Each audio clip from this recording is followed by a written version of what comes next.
অশান্ত বেলডাঙ্গা পরিদর্শনে যাওয়ার পথে গ্রেফতার কেন্দ্র প্রতিমন্ত্রী তথা রাজ্য বিজেপি সভাপতি সুকান্ত মজুমদার। বুধবার কৃষ্ণনগরে 12 নম্বর জাতীয় সড়ক থেকে তাকে গ্রেফতার করে কৃষ্ণনগর কোতোয়ালি থানার পুলিশ। সুকান্ত মজুমদার ছাড়াও আরও বেশ কয়েকজন বিজেপি নেতা কর্মীকে গ্রেফতার করা হয়। জানা গিয়েছে 12 নম্বর জাতীয় সড়ক ধরে তিনি যখন কৃষ্ণনগর দ্বিজেন্দ্রলাল সেতু পার হচ্ছিলেন, ঠিক তার আগ মুহূর্তেই পুলিশ ওই স্থানে রাস্তা ব্যারিকেড দিয়ে আটকে রেখেছিল। পাশাপাশি প্রচুর পুলিশ মোতায়েন করা ছিল সেখানে। সুকান্ত মজুমদারের কনভয় যখন দ্বিজেন্দ্রলাল সেতুতে গিয়ে পৌঁছায় তখনই আটকে দেওয়া হয় সেটি। প্রথমে বিজেপি কর্মীদের সঙ্গে ধাক্কাধাক্কি শুরু হয় পুলিশের। এরপর দীর্ঘক্ষণ পুলিশের সঙ্গে বাগবিতণ্ডায় জড়ান সুকান্ত মজুমদার বিজেপির অন্যান্য নেতাকর্মীরা। পরবর্তীকালে রাস্তায় বসে পড়েন সুকান্ত মজুমদার সহ বিজেপির নেতাকর্মীরা। প্রায় আধ ঘন্টা ধরে রাস্তায় বসার পর অবশেষে কৃষ্ণনগর কোতোয়ালি থানার পুলিশ সুকান্ত মজুমদারকে গ্রেফতার করে। আর এই ঘটনার পরেই জেলার বিভিন্ন জায়গায় রাস্তা অবরোধ করে বিক্ষোভ দেখাতে থাকেন বিজেপি কর্মীরা। উল্লেখ্য, শনিবার রাতে মুর্শিদাবাদের বেলডাঙ্গায় দুটি গোষ্ঠীর মধ্যে সংঘর্ষ বাধে। ভাঙচুর চালানো হয় বাড়িঘরে এবং দোকানে আগুন ধরিয়ে দেওয়া হয়।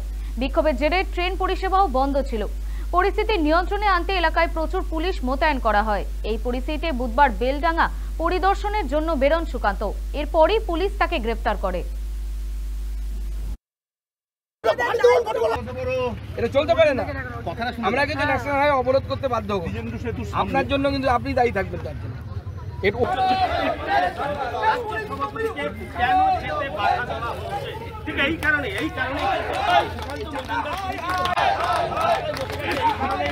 এটা একটা চক্রান্ত, এটা আন্তর্জাতিক চক্রান্ত। পশ্চিমবঙ্গ একটা সীমান্তবর্তী জেলা, ওপারে বাংলাদেশের একটা ভালনারেবল কন্ডিশন। তৃণমূল কংগ্রেসের যে ধর্ম নিয়ে রাজনীতি, ধর্মের নামে বিভাজন, ব্লক ভোটের রাজনীতি, তোষামদের রাজনীতি, এই রাজনীতির কারণে আজকে বেলডাঙ্গার ঘটনা ঘটছে। একজন কেন্দ্রীয় মন্ত্রী, তার এটা দায়িত্বের মধ্যে পড়ে যে তার যে রাজ্যবাসী কিভাবে আছেন। পশ্চিমবঙ্গে কোনো গণতান্ত্রিক ব্যবস্থা নেই। পশ্চিমবঙ্গে কোনো গণতান্ত্রিক ব্যবস্থা নেই। গণতন্ত্র এখানে ধ্বংস হয়ে গেছে। Total breakdown of constitutional machinery. আমরা বারবার এই কথা বলেছি।